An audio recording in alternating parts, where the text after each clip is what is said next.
ప్రభువు నామమునకు స్తోత్రం కలుగునుగాక. ఈ ఉదయకాలము మీకందరికీ వందనాలు తెలియజేస్తున్నాను. ఈ దినము మిమ్ములను బలపరచు దేవుని మాట. యెహోవా యందు భయభక్తులు కలిగి ఉండుట దీర్ఘాయువునకు కారణము. సామెతలు 10వ అధ్యాయము 27వ వచనం. దేవుని యందు భయభక్తులు కలిగి ఉన్నట్లయితే వారు దీర్ఘాయుష్యును కలిగి ఉంటారని లేఖనం మనకు సెలవిస్తుంది. సామెతల గ్రంథము 9వ అధ్యాయము 11వ వచనములో కూడా చూస్తే, నా వలన నీకు దీర్ఘాయువు కలుగును, నీవు జీవించు సంవత్సరములు అధికములగునని దేవుడు మనకు వాగ్దానం చేస్తున్నారు. మన ఆయుష్కాలమంతయు క్షేమముగాను సౌఖ్యముగాను మనము జీవించాలంటే తప్పకుండా భగవంతుని యందు భయభక్తులు కలిగి ఉండాలి.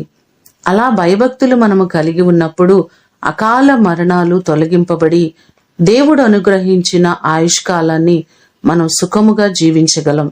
ఈ మాటలు వింటున్న మీకందరికీ దేవుడు సంపూర్ణమైన ఆయుష్ను అనుగ్రహించి ఆయన మీకు క్షేమమును కలుగ చేయునుగాక. ప్రార్థన చేసుకుందాం. పరలోకమందున్న మా తండ్రి, మీ పాదములకు వందనాలు, స్తోత్రాలు. నీ కృప చొప్పున మీరు మాకిచ్చిన క్షేమ స్థితి కొరకు వందనాలయ్యా. మీ యందు భయభక్తులు కలిగి ఉన్నవారు దీర్ఘాయుష్యు కలిగి ఉంటారని ఈ దినము మీరు వాగ్దానం చేస్తున్నారు. వాగ్దానం చేసిన మీరు నమ్మదగిన దేవుడవయ్యా. కొన్ని కుటుంబాల్లో యవన బిడ్డలు ప్రవ్వా వారి జీవితాలు ముగించిన వారు, ప్రయాణాలలో ప్రవ్వా అయా చనిపోతున్న వారు ఉన్నారు ప్రవ్వా. ప్రతి వారిని మీరు జ్ఞాపకం చేసుకోండి. యవన బిడ్డలకు మీరు దీర్ఘాయుష్యును కలుగ చేయండి. అకాల మరణాలను మీరు తప్పించండి ప్రవ్వా.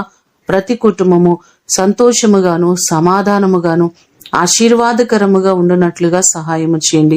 ఈ దినము కొరకు వందనాలు, కృతజ్ఞతలు తెలియజేస్తూ యేసు అతి శ్రేష్టమైన నామమున అడిగి వేడుకొని పొందియున్నాము తండ్రి. ఆమేన్. దేవుడు మిమ్ములను దీవించునుగాక.